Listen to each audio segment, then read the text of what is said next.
Vamos dar continuidade ao Geopública 2022, convidando a todos para assistirem à palestra Ferramentas de Inteligência Geográfica para Cidades e Governos Inteligentes, a ser ministrada pelo senhor Dário Alves da Silva Júnior, da TecGel. Bom, ok. Inicialmente, gostaria de agradecer a toda a equipe de organização do evento pelo convite e, ao mesmo tempo, parabenizá-los pela organização, um evento maravilhoso, importante. Já está na 11ª edição, pelo que eu fui informado, né? E essa é a primeira vez que a TecGel aqui participa. Queria saudar também todos aqui presentes, saudar todos que estão nos assistindo pela internet e através do YouTube. Devolvendo a gentileza a Letícia, né? Saudar a Letícia, toda a equipe da imagem aqui presente, o Everton, representante da TecGel aqui em Salvador. E vamos falar um pouquinho aqui sobre inteligência geográfica aplicada às cidades e governos inteligentes, né? Bom, como o nosso colega nos apresentou, eu sou formado em engenharia elétrica, sou engenheiro eletricista, né? E estou há 8 anos nessa área de geoprocessamento, de geoinformação, e o tempo todo eu sempre me achei um pouco fora da caixa, pensando se eu estava no contexto certo ou não, por uma mudança de carreira, de transição de carreira e tudo mais. E hoje tive a satisfação de ver o professor Oswaldo, engenheiro eletricista, pesquisador, também falando sobre geoinformação, dessa conexão com a geoinformação, com as várias disciplinas. Isso é um pouco da tônica do que é o GIS, né? Do que é a geoinformação. Multissetorial, interdisciplinar, né? Então, todas as disciplinas praticamente têm correlação com o geoprocessamento. Bom, como é a primeira vez nossa aqui no nosso evento, a gente pede licença, pede liberdade a vocês para falar um pouco sobre a TecGel, quem somos, o que fazemos, né? Trazemos também, na sequência, uma visão conceitual relacionada às cidades e governos inteligentes, e fechamos a nossa fala, a nossa participação, com uma apresentação de uma solução muito interessante, inovadora nossa, que justamente tangibiliza um pouco de tudo que a gente vai falar um pouco da questão conceitual no que tange a cidades inteligentes, né, que é uma solução de monitoramento de vias que a gente vai compartilhar com vocês. Bom, quem somos? Quem é a TecGel? Nós somos uma empresa de 17 anos que atua exatamente nessa área, especificamente nessa área de geoinformação, e com foco mais ainda no setor de governo, né, tanto do governo estadual quanto de governo municipal. Temos 3 preocupações importantes. A primeira é com a legalização da nossa atuação, então a gente tem todas as licenças necessárias para a atuação, licenças do Ministério da Defesa, registro dos produtos no BNDES, em função de alguns financiamentos de projetos. Temos uma preocupação muito grande com estarmos conectados com tecnologia, com o que há de mais moderno, o que há de ponta em termos de tecnologia. E, nesse sentido, a gente é parceiro da Imagem, né, empresa que representa a solução ArcGIS aqui no Brasil. E nós fazemos parte também da rede de parcerias da Esri, no caso, a Esri americana, internacional. Somos revenda autorizada também da Maxa, né, que é líder de mercado no segmento de sensoriamento remoto. E estamos conectados também, temos projetos financiados pelo FINEP, e uma terceira preocupação nossa é com a questão da gestão. Entendemos que aquilo que a gente faz e os cuidados que a gente tem com a gestão se refletem diretamente naquilo que a gente entrega para o nosso cliente, para o nosso contratante. Bom, e a nossa área de atuação, né? Falando um pouquinho aqui sobre produtos e serviços, de uma forma mais rápida, mas já antecipando que o nosso foco é muito em soluções e não em produtos especificamente, então a TecGel se posiciona como uma empresa integradora de soluções, né? Tanto de soluções próprias desenvolvidas, produtos próprios de desenvolvimento próprio, mas também soluções e produtos de parceiros, né?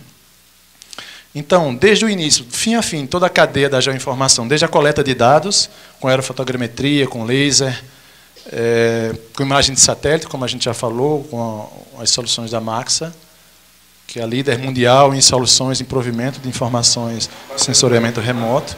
É uma empresa que desde 69 que está no mercado e tem um acervo gigante.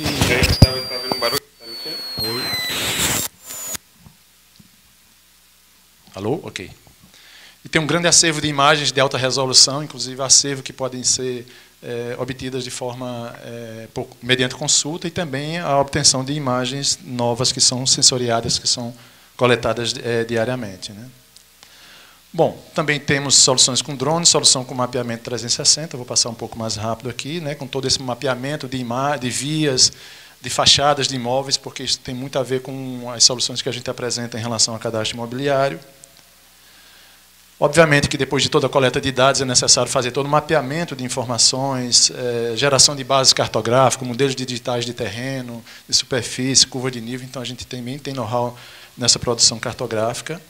Nós temos uma expertise bem interessante, importante, de longas datas em relação a cadastro imobiliário. Desculpa, acho que quebrou aqui o link. Então, alguns exemplos de cidades onde a gente tem feito projetos nessa área de recadastramento imobiliário. São Luís é um grande case nosso, uma capital grande também.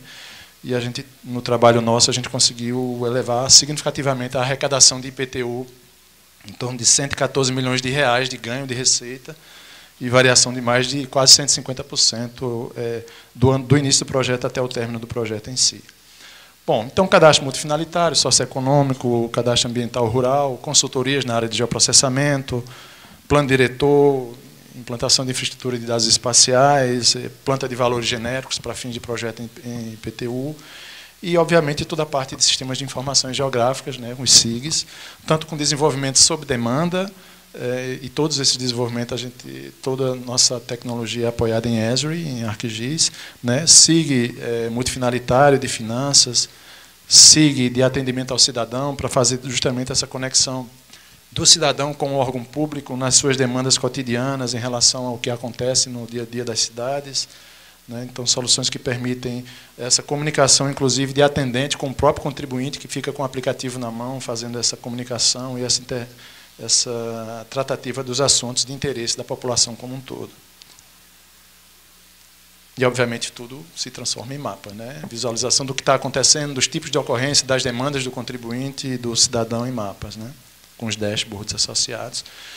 Temos também SIG para licenciamento ambiental, sanitário e urbanístico, né, onde a gente tem justamente as interfaces apropriadas para o cidadão, para ele entrar com as suas demandas, as empresas entrarem com as suas demandas, e também a interface do lado do órgão público, né, do governo ou da prefeitura também, para fazer todo o tratamento dessas demandas e o licenciamento que é requisitado.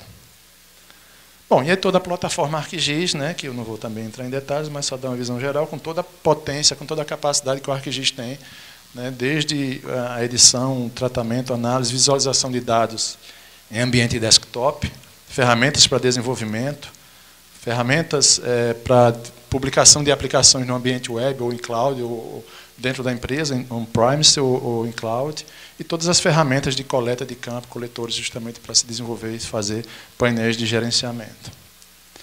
Bom, então, rapidamente, essa é só a visão que a gente queria passar sobre a TecGeo. Adiantando e já entrando especificamente no nosso tema, cidades e governos inteligentes, né? Inteligentes no sentido de uso de tecnologia, né? E a gente traz um pouco de uma visão conceitual, que a gente vai trazer um pouco aqui do que a gente viu numa publicação do BID, né? Que fala sobre cidades inteligentes, é uma publicação bem extensa, com quase 200 páginas, que fala justamente que a cidade inteligente é que ela está centrada nas pessoas. As pessoas são o elemento central das cidades inteligentes. Não adianta você pensar em cidades ou governos inteligentes se tudo que você está fazendo não está voltado para uma melhoria do atendimento, do serviço que é prestado ao cidadão. Né? E para que isso aconteça, obviamente, vou tentar ler aqui, preciso tratar da questão dos procedimentos, envolvimento da sociedade é fundamental, já que tudo está sendo pensado para o cidadão. Produzir indicadores de desempenho, importantíssimo acompanhar os indicadores de desempenho, né, como é que se estão evoluindo. Ter um elevado grau de satisfação dos habitantes, não adianta você ter toda uma parafernália, toda uma tecnologia, mas se o habitante não está, se o cidadão não está satisfeito, você não fez. A alocação de recursos, né, a gente sabe que os órgãos, o recurso do órgão público ela é limitada. É preciso fazer a alocação adequada, então toda essa metodologia, toda essa visão permite você alocar o recurso de maneira mais adequada e gerar integração, né, entre a sociedade e o próprio prestador de serviço, o órgão público em última instância. Bom, e ainda nessa base conceitual do BID, as cidades inteligentes têm 4 bases fundamentais, né? A primeira é a questão de infraestrutura de conectividade, né? Internet, redes locais, redes municipais, redes estaduais, de forma a gerar toda essa conectividade dessa parafernália toda de tecnologia que precisa consumir tudo o que é de informação. Na sequência, é importante você ter sensores e dispositivos que permitam você monitorar os eventos que acontecem dentro da cidade, dentro dos governos, o que está acontecendo efetivamente dentro do ambiente urbano ou ambiente rural, seja qual for. Como terceira base, a questão dos centros integrados. Uma vez que você tem toda uma infraestrutura de tecnologia, você está coletando informações, é preciso você transformar esses dados em informações e fazer com que isso seja fundamental na tomada de decisão. Então, os centros integrados de comando e controle são fundamentais e ferramentas para que isso aconteça são fundamentais também. Né? E, por fim, as interfaces de comunicação, não só internas, mas com a sociedade. Né? Dispositivo para coletas de dados em campo, dispositivo que permita um cidadão interagir com o governo, com a cidade, com a prefeitura, hubs de compartilhamento de informações, hubs para disponibilização de dados, né, no modelo de dados abertos. Então, esse é o conceito das bases que o BID traz, e a gente, TecGeos, se posiciona praticamente hoje nessas 3 bases, nessas 3 últimas bases, já entrando nessa questão dos dispositivos, o que eu fico mais feliz ainda é porque já gera mais conexão ainda com a parte da engenharia elétrica, com a automação, com a ciência da computação, que é de onde a gente tem uma formação. Né? Bom, para finalizar essa questão conceitual, a gente agora vai trazer um pouquinho da visão para dentro do ambiente da geoinformação. Aquele conceito que a gente acabou de apresentar é um conceito voltado para as cidades inteligentes de uma forma geral, né? E a Esri traz um material também interessante, que são premissas que norteiam o uso de TI, de GIS, na aplicação para cidades inteligentes. Né? Uma das bases iniciais, um dos pilares, é a questão da modelagem. É preciso você trabalhar com planejamento e engenharia dentro do conceito de cidades inteligentes. E não se faz isso sem ferramentas de geoinformação, é muito importante. Tudo que acontece dentro de uma cidade, dentro de um estado, acontece em algum lugar no espaço. Né? Então, modelagem de dados, simulação em 2D, em 3D, cenários, proposição de cenários, mapeamentos urbanos, tudo isso é muito importante e existem ferramentas dentro da própria plataforma de ArcGIS para apoiar nesse sentido. A busca da eficiência operacional também ela é fundamental, né? E então, para isso acontecer, é preciso ter coleta eficiente de dados, otimização desses fluxos de trabalho, todos esses processos que acontecem na tramitação dos dados e das informações, né? E aplicativos também móveis que permitam essa coleta de forma mais eficiente, rápida, geolocalizada e tudo mais. Bom, uma terceira base é a questão do desempenho orientado a dados. Hoje em dia, com todo o volume de dados que se tem, de informações geradas em todos os setores, em todas as áreas, se você não tiver uma capacidade de tomada de decisão, de sintetização de informações, de fazer com que a sua decisão seja orientada a dados de forma efetiva, certamente você vai estar tomando decisões equivocadas ou não considerando todas as situações ocorridas ou que ocorram no dia a dia. Para finalizar essa visão, como não poderia deixar de ser, né, já que a gente está falando de cidades e governos inteligentes centrados no cidadão, né, é a questão da inclusão social. É preciso engajar, é preciso gerar inclusão, é preciso ter participação do cidadão dentro de todo esse processo de cidades e governos inteligentes. E, mais uma vez, esse conceito que vem da Esri, né, e toda a plataforma ArcGIS ela possui capacidade de ajudar em todas essas fases que a gente está comentando. Bom, então, para fechar de vez a questão conceitual e a gente já entrar na aplicação, no uso efetivo de um case nosso, a gente entende que é importante nessa jornada de caminhar para esse conceito de cidades e governos inteligentes, através da geoinformação, A primeira coisa é você conhecer o que você tem, né? Qual o volume de dados existente, quais os tipos de dados existentes nas várias secretarias, nos vários órgãos, informações do IBGE, informações próprias, informações de dados secundários ou primários, enfim. É preciso você sistematizar, fazer um diagnóstico e sistematizar todos esses dados, né? Com a elaboração, inclusive, de plano diretor, não só de TI, mas plano diretor de GIS também, que é importante. Levantamento e diagnóstico desses dados multifinalitários, né? Como é que isso se conecta. Implementação de infraestrutura de dados espaciais, sistematizando tudo isso, né? Para que, na sequência, você possa partir para o monitoramento. Então, você tem dados, você está coletando dados, mas o que você tem, o que você vai coletar, precisa estar dentro de um arcabouço que você possa utilizar dentro de todo esse monitoramento interdisciplinar. E quando a gente está falando de monitoramento de ativos, monitoramento integrado, análise integrada, é preciso também ter metodologia, é preciso ter ferramentas, é preciso ter apoios metodológicos para que isso aconteça, né? E começa já pelo próprio plano diretor municipal, que, via de regra, são planos estáticos, né? É preciso ter uma fotografia daquele momento no qual o plano é elaborado, mas a dinâmica da cidade, a transformação, o dia a dia da cidade não é acompanhada pelo plano diretor normalmente. Então, é preciso pensar num plano diretor dinâmico, é preciso ter soluções de monitoramento continuado, não um monitoramento que você tem aquela fotografia naquele momento, mas ferramentas que te permitam acompanhar o que está acontecendo ao longo do tempo. E aqui a gente já começa a compartilhar um pouquinho do uso dessas geotecnologias nessa questão do monitoramento. Por exemplo, isso aqui é onde, Everton? Aqui na Bahia? A Via Nova, próximo ao Alphaville, não é isso? Bom, aqui a gente traz um conjunto de imagens de satélite, né, de alta resolução, da Maxa, onde a gente consegue ver o que está acontecendo de transformação da cidade, né? Ao longo de tomadas de séries temporais, você vai acompanhando o que está acontecendo. Então, esse é um tipo de acompanhamento que pode ser visual, mas ele não pode ser só visual, né? Porque a cidade é muito grande. A gente estava vendo, por exemplo, Salvador tem quase 700 km². Então, como monitorar uma cidade dessa apenas com o visual? Mesmo que você disponha da imagem de uma série históricas que, com essa evolução do que está acontecendo dentro do ambiente urbano, mas como é que você acompanha? Como é que você identifica?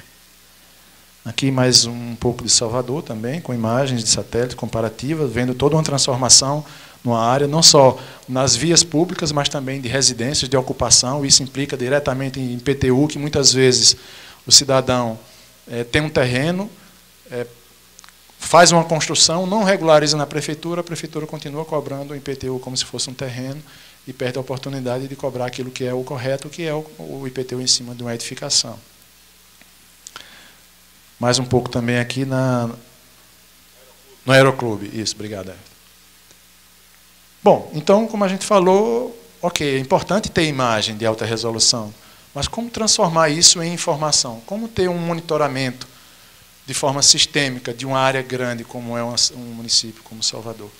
É preciso ter tecnologia também para isso, né, ferramentas, e a gente também trabalha com isso, com ferramentas para detecção automática dessas mudanças persistentes que acontecem no território, de forma que, a partir dessas séries históricas de imagens, você consiga identificar indícios, que é o principal, é você identificar indícios. E, a partir dos indícios identificados, cada cozinha aqui representa um tipo de elemento ou de indício que você queira mapear através de algoritmos de inteligência artificial, e isso serve muito bem para direcionar as ações, por exemplo, de campo, para você fazer um monitoramento, um sobrevoo com um drone, por exemplo, numa área menor, que você requeira esse monitoramento mais preciso, ou algum cadastramento em campo em função daquilo que está sendo apontado, e, obviamente, do uso que se quer dar à informação. Se é uma questão de ocupação urbana irregular, se é uma questão ambiental, por exemplo, se é uma questão tributária, imobiliária, então vários aspectos podem ser monitorados e as ações direcionadas a partir desses monitoramentos. Bom, obviamente a gente precisa de painéis, né, painéis com análise espacial, a Letícia mostrou bastante painéis hoje pela manhã, né, então de vários tipos, né, com essa visão de gráficos, visões em mapas, visões de indicadores, para que você tenha justamente a tangibilização daquele conjunto de informações, daquele volume gigante de dados, para que o decisor possa tomar informação baseada em números mais sintetizados e concisos, né? Bom, fechando aqui, então, a implementação de hubs de dados e proposição de indicadores para que esses acompanhamentos aconteçam, né? E aí o sonho de todo mundo, né? A gente está pensando, já é difícil fazer o diagnóstico e a sistematização de todos os dados existentes, né? E que a coleta de dados também já obedeça ou siga essa padronização, essa sistematização pensada. Mais difícil ainda é você fazer todo esse monitoramento de forma continuada. Aqui a gente não está falando, mais uma vez, de uma fotografia momentânea. A gente está falando de ferramentas, de procedimentos, de tecnologia que permita esse acompanhamento de acordo com a própria dinâmica da cidade. E a terceira etapa dessa jornada é você começar a fazer predição de tudo que você tem em relação aos fenômenos que você está monitorando. Bom, e nesse sentido, a gente vai compartilhar aqui essa solução de mapeamento de vias, monitoramento de vias, na busca justamente desse mapeamento continuado. Os gestores públicos têm grandes desafios nessa questão do monitoramento. Como realizar um monitoramento de ativos de forma continuada, como a gente já comentou, de forma georreferenciada. É importante saber o local que está acontecendo o fenômeno, né? O tipo de monitoramento que você está querendo fazer. E também é economicamente viável. Não adianta você ter soluções. Por exemplo, não dá para fazer um voo de Salvador todo ano, um escaneamento a laser de Salvador todo ano, né? Mas dá para ter tecnologias alternativas que permitam você fazer esse mapeamento, esse monitoramento de forma mais continuada, com maior frequência, né? E economicamente viável. Né? Como identificar essas necessidades de serviços de manutenção, de pavimentação, de sinalização, de podas de árvores, etc. É possível ter soluções disruptivas? Na verdade, não é nem possível, é necessário ter soluções disruptivas para que a gente atinja, alcance esses objetivos que a gente está comentando. Né? Qual a melhor maneira de priorizar os serviços? Como realizar justamente essa gestão ativa que a gente tanto comenta? Né? A solução, obviamente, para esses problemas, para essas questões, passam por união de disciplinas, de profissionais de várias disciplinas, em busca de soluções modernas e inovadoras, passa pelo monitoramento continuado dos ativos, com sensores embarcados, né, em frota, inclusive, não dedicada, porque a dedicada tende a ser cara, utilização de processamento de informações e análise com inteligência artificial, análise de resultado a partir de sistema de informação, geração de painéis e tudo isso. Né? Então, essa gestão ativa, ela justamente vem preencher essa lacuna. Normalmente, quando a gente está falando agora de monitoramento de vias, de infraestruturas públicas, normalmente existem os projetos de estudos de viabilidade, processo licitatório, projetos de engenharia, contratação e execução das obras, né? Pavimentação, recapeamento, asfalto de vias, construção de viadutos e tudo mais. Mas se você não faz esse monitoramento adequado ao longo do tempo, você vai ter um problema lá na frente muito mais grave e você precisa de ações muito mais caras para poder você resolver o problema que não foi detectado em tempo. Então, nós estamos falando justamente aqui de nosso foco, inventariar, monitorar e fazer essa gestão de ativos usando tecnologia da informação, dando racionalidade, ou seja, aplicando o recurso de forma racional, onde realmente mais precisa, e facilitando todo esse processo decisório. Né? Então, a gente está falando de um primeiro momento, e aí guardando a correlação com aquelas etapas daquela jornada que a gente comentou agora há pouco. Primeiro é entender o que existe. Né? Cadastramento dos ativos. O que é que tem em termos de sistema viário? Sarjetas, meio-fio, iluminação. Não é só a quantidade de postes ou localização, mas o status de funcionamento desses postes. Elementos de drenagem, importantíssimo para a questão de defesa civil, por exemplo, né, das questões de alagamento, árvores, sinalização vertical, ônibus e tudo mais. Uma vez feita esse diagnóstico do que existe, né, esse inventário do que existe, é preciso partir para o monitoramento, que é a etapa na sequência que a gente comentou. Né? Então, no sistema viário, eu preciso saber as irregularidades longitudinais, os buracos, fissuras que existam no asfalto, por exemplo. Na iluminação, eu preciso saber se o poste está funcionando. Se tem um poste, ok, mas tem lâmpada, ok, mas está funcionando. E eu preciso fazer esse monitoramento à noite, não pode nem ser de dia, né, obviamente. Sinalização vertical das placas, postes, drenagem, encostas, sistemas de transporte, conforto do ônibus e tudo mais. E a terceira etapa seria, a partir de tudo isso, desse diagnóstico, desse inventário, do monitoramento, de ter informação na mão, o gestor público poder tomar a decisão, inclusive de orçamentação para a resolução daqueles problemas e direcionamento dos investimentos da melhor maneira possível. Então, nós estamos falando de áreas de risco, de pavimentos, de drenagem, de iluminação, de zeladoria do que acontece dentro da cidade, né, de coleta de lixo, de vários aspectos nesse sentido. E, obviamente, todos os stakeholders envolvidos com isso, né, são gestores públicos, órgãos de fiscalização, TCE, Ministério Público, entidades representativas, concessionárias e o próprio cidadão, enfim, como beneficiário final de tudo isso. Para que isso aconteça, obviamente, a gente precisa, mais uma vez, lembrando daquelas etapas lá, agora eu preciso de dispositivos, eu preciso monitorar, eu preciso de ter sensores para que eu consiga captar o que está acontecendo. Então, sensores dedicados, muito processamento, muita ciência da computação em termos de código, interfaces amigáveis para que essa informação seja compreensível no âmbito gerencial e executivo, e a interpretação de fenômenos físicos, que aí entra muito na questão da engenharia em si. Então, nós estamos, mais uma vez, falando de uma equipe multidisciplinar, com engenheiros civis, mecânicos, arquitetos, engenheiros eletricistas, pessoal do sistema de informação, cientistas de dados e tudo mais. Então, é realmente um arcabouço muito pesado e importante para que tudo aconteça da melhor forma possível. Então, já tangibilizando um pouco mais do que a gente está falando, com o case, por exemplo, aqui é um sensor instalado num veículo. Esse sensor, deixa eu ver se vai funcionar aqui, a simulação. Bom, pena que não está funcionando. Ele vai medir o índice de rugosidade do asfalto. Aqui é por engenharia civil, né, junto com engenharia elétrica. Esse sensor ele é instalado no veículo e ele vai medindo como se fosse a trepidação no percurso que o veículo está seguindo. Tá certo? Em função dessa trepidação, é identificado esse índice de rugosidade do asfalto e, baseado nesse índice de rugosidade, que é um índice internacional, você consegue classificar o trecho de via que você está monitorando. Então, perceba, eu tenho uma cidade toda como Salvador. Eu preciso, inclusive, segmentá-la, né? E aqui a gente está falando de segmentos de reta de 100 metros. A cada 100 metros eu tenho uma classificação daqueles 100 metros baseado nesse sensor e nesse índice de rugosidade, que é uma métrica internacional. Nós estamos falando... Deixa eu ver se funciona também um videozinho aqui.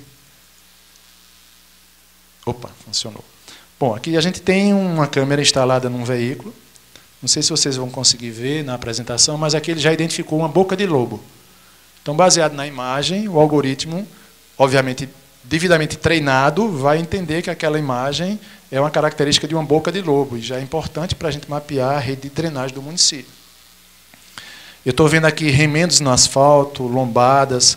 Então, por exemplo, esse veículo está com um algoritmo treinado para identificar aspectos relacionados ao asfalto, né, e à drenagem como um todo.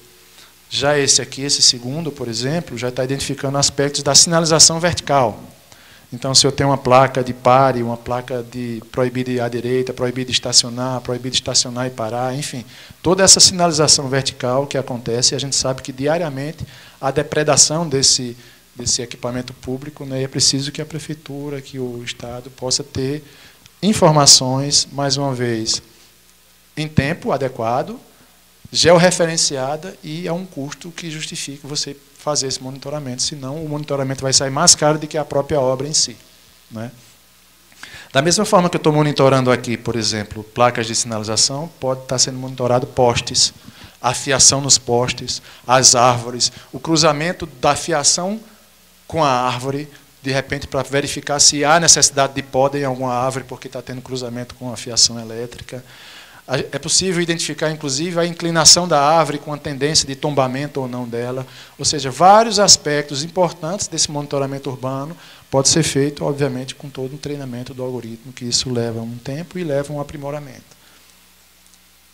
Então, como produtos de tudo isso que a gente está falando, a gente volta àquele slide lá de pavimentos, sinalização vertical, ativos urbanos, lixeiras, pontos de ônibus, iluminação, árvores, ônibus, zeladoria, né, a questão dos serviços, lixo, entulho que está depositado indevidamente na cidade, é possível você identificar isso, áreas de risco e drenagem urbana. né? Então, aqui já alguns exemplos de uso.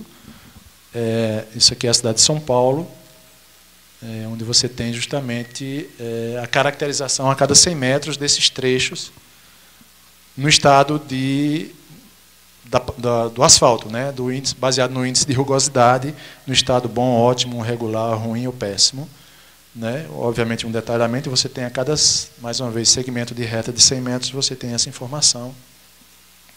Aqui a gente também está falando de pavimentos. Eu posso fazer filtro por período de análise, o tipo de análise que eu quero ver, por exemplo, aquele buraco, onde é que estão localizados os buracos. E se você clica, obviamente, no ponto, você vai ver a informação relativa àquele item que está classificado. Aqui é a questão das singularidades de vias, né? Então já é um aspecto diferente do buraco. Aqui estou falando que o asfalto não tem buraco, mas ele tem uma tendência já a gerar um buraco, por exemplo. Eu posso ter uma fissura do tipo couro de jacaré, uma fissura do tipo longitudinal, que são classificações da ciência da engenharia civil, né, que vai classificando justamente esses tipos de fissuras. Aqui o monitoramento de estradas, por exemplo, da mesma forma que eu posso monitorar a via urbana, eu posso monitorar também as vias estaduais ou federais. E posso ter esse acompanhamento temporal. Aqui, uma vez que foi feita uma obra, 6 meses depois já começam a ter indícios de problemas no asfalto. 6 meses depois, esses indícios já se tornam mais efetivos, mais claros de que são problemas efetivos que estão acontecendo. E aí você, mais uma vez, consegue ter um mapeamento mais detalhado e obter a informação também visual. Não só na classificação da informação, mas também o visual dela. Mais exemplos aqui de monitoramento de estradas. Aqui agora a gente está falando de postes e árvores, né? Aqui, inclusive, já tem uma informação de cruzamento de poste com árvore, que está tendo conflito na questão elétrica junto com a árvore. Iluminação pública, e aqui a gente já entra no outro aspecto. Iluminação, eu preciso ter um sensor que capte a luminosidade à noite, né? Isso já é um sensor diferente, instalado de forma diferente, né? E, obviamente, baseado em toda a normativa técnica brasileira, né? Então, essa norma técnica 5101, ela trata especificamente da questão da qualidade da iluminação pública nas vias urbanas e, obviamente, separando as vias que têm tráfego motorizado e as vias que têm tráfego exclusivamente do tipo pedestre, né? Então, baseado nesses índices da ABNT e nesses sensores, nas informações dos sensores, é feita uma classificação da questão da qualidade da iluminação. E a gente pode ter visualizações por bairros, por regiões, por distritos. A gente pode ter uma visualização por vias, né? E ainda assim entrar meio que no buraco do queijo, pegar uma via e olhar dentro dessa via especificamente como é que está a qualidade de iluminação poste a poste. Ou seja, é um conjunto realmente de informação muito amplo que precisa ser sistematizado, organizado e transformando esses dados em informação para que o decisor possa tomar a melhor atitude em relação, inclusive, à fiscalização de um prestador de serviço, por exemplo. Estou encerrando. Bom, já chegamos também agora na questão do monitoramento de gás, de vazamento. Dependendo do tipo de sensor que você tenha, você pode monitorar qualquer aspecto que você queira. E para finalizar, a questão da drenagem, que é importantíssima, guarda muita correlação com o que a Letícia falou hoje, em relação à defesa civil, a desastres, a alagamento. Mas para que isso aconteça, é preciso, mais uma vez, pessoal, ter informação, né? Então, a gente falou agora que um veículo com a câmera pode estar passando pela cidade. E quais veículos são esses? Podem ser veículos da frota da prefeitura, pode ser Uber, pode ser táxi. Então, veículos que tenham alta rotatividade dentro do município, que eu consiga varrer o máximo possível de informações de todas as vias. Então, a gente mostrou agora há pouco um exemplo de coleta de informação da boca de lobo, né? Eu posso coletar a informação da localização da boca de lobo, por exemplo, aqui, e a localização espacial dela. Eu posso ter um ponto de visita, posso ter vários aspectos relacionados à drenagem urbana. E esse aqui é o primeiro passo, que é o passo de conhecer, de inventariar, de alguma forma, né? O colega Chico aqui falou do IBGE, de todo esse monitoramento que está sendo feito por face de quadra, identificação de boca de lobo e tudo mais. Muito importante isso, e vai ser gerado para todo o país. Mas, mais uma vez, é preciso ter a questão da continuidade, né? A cidade se transforma a cada dia. Então, como acompanhar essa movimentação, essa dinâmica? Então, partindo desse mapeamento, dessa identificação, desse inventário das bocas de lobo, é possível você gerar a rede. As redes de drenagem dos municípios são redes desconhecidas, são redes construídas ao longo de muitos anos, quando, inclusive, nem se tinha como se fazer um cadastro, era feito um cadastro espacial em papel. Quando existe esse histórico, quando não existe, está perdido, muita coisa enterrada, né, que não se tem essa visibilidade. E, obviamente, é importante para você saber as questões de alagamento, para onde a água vai ou não vai. Então, perceba aqui que, com essa coleta de informações, por exemplo, essa via aqui, ela não tinha nenhuma informação de que havia uma rede de drenagem passando nessa rua. Como eu coletei as informações das bocas de lobo existentes aqui, por inferência, por processamento, eu consigo já saber que existe uma rede de drenagem aqui. Então, a partir desse mapeamento, é possível você fazer a inferência e gerar uma nova rede de drenagem baseada na rede existente, do cadastro existente, mas baseada também nesse levantamento, nesse inventário que você está fazendo através da tecnologia de monitoramento continuado. E, obviamente, pegando essa nova rede de drenagem, buscando o histórico de ocorrências de alagamento que aconteceram na cidade ao longo do tempo, nos locais, com informações da Defesa Civil ou outros monitoramentos existentes, né, você consegue, com esse cruzamento de informações, chegar naquele sonho de um modelo preditivo, de prever com muito mais segurança onde pode acontecer os problemas de alagamento dentro do município. Né? Obviamente, usando modelos digitais de terreno, de superfície, ferramentas que a Letícia mostrou hoje de manhã, nessas modelagens, nessas simulações, mas, mais do que isso, trazendo novas informações nessa matriz de cruzamento de dados, de informações, para que a decisão seja, a análise e a predição seja mais precisa possível. Então, é preciso você ter as características das bacias hidrográficas nesse mapeamento. É preciso você conhecer o sistema de drenagem, aí volta aquele mapeamento que a gente acabou de mostrar. É preciso você ter o histórico das ocorrências e da gravidade, da severidade dessas ocorrências ao longo do tempo. É preciso você conhecer, inclusive, as informações de manutenção, porque eu posso ter uma boca de lobo em determinado local, mas ela está entupida, porque não teve manutenção. Então, a existência em si não quer dizer tudo. É preciso também você trazer informação, inclusive, do dia a dia da prefeitura, das manutenções que acontecem.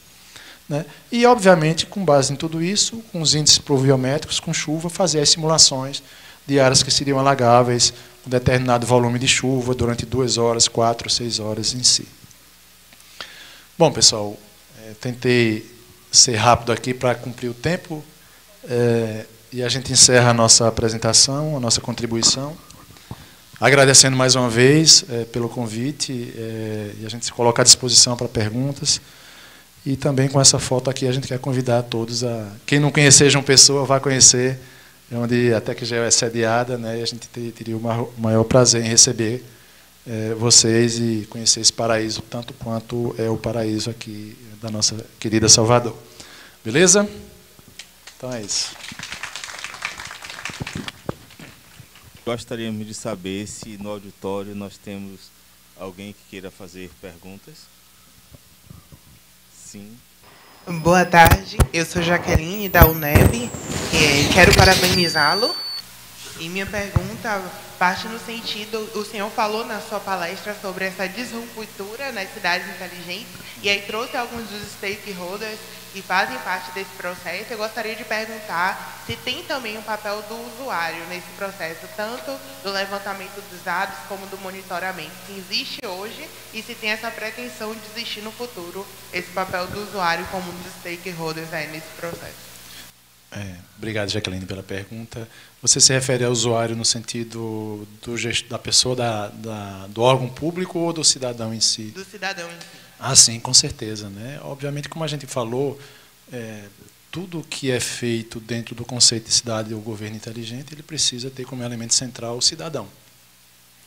Em última instância, o papel do órgão público, da equipe dos gestores, da equipe técnica, é prover serviço para que o cidadão possa viver da melhor forma possível, né?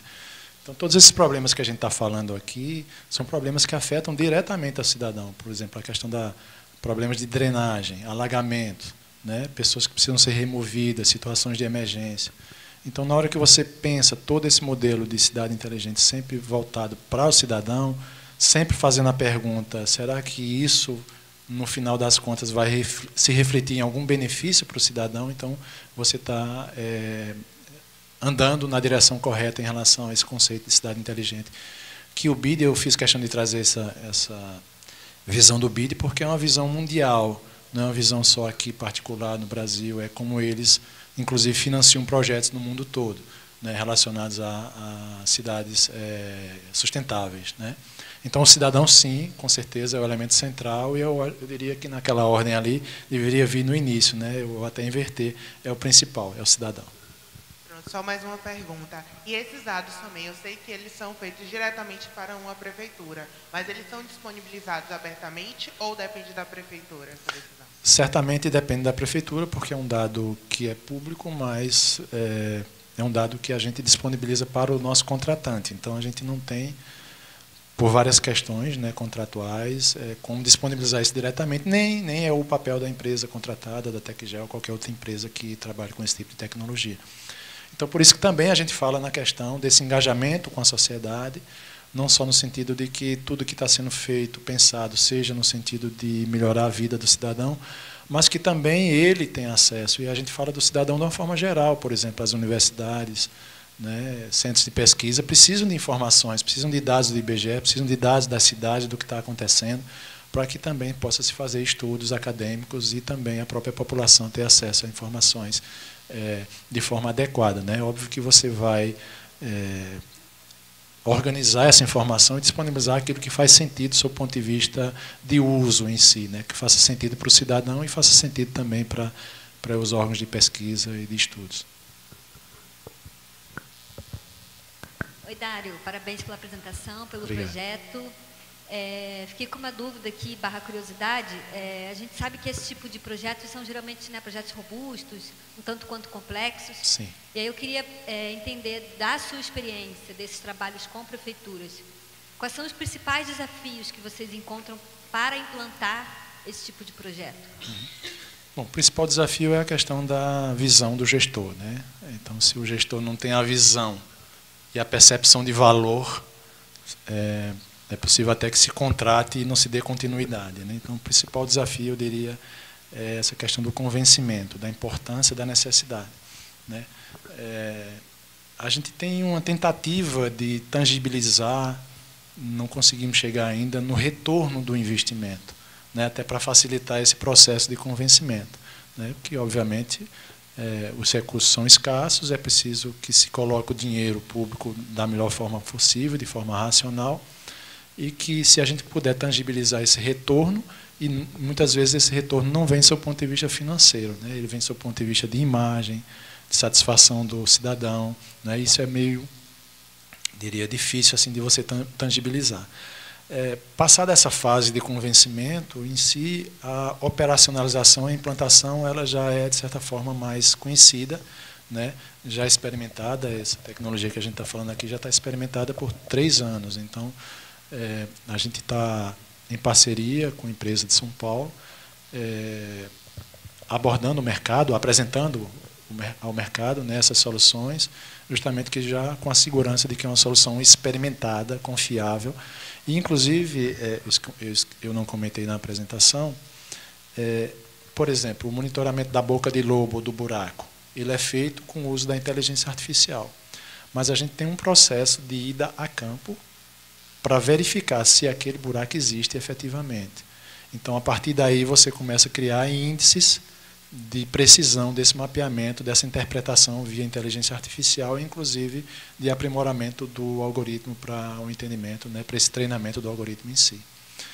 Então, basicamente é isso. Então, havendo o entendimento, a percepção, e que não seja um projeto de gestão, e seja de governo, aí eu acho que é o principal para que tudo, inclusive, aconteça dentro do conceito de cidade inteligente, não só sobre o que a gente está apresentando aqui.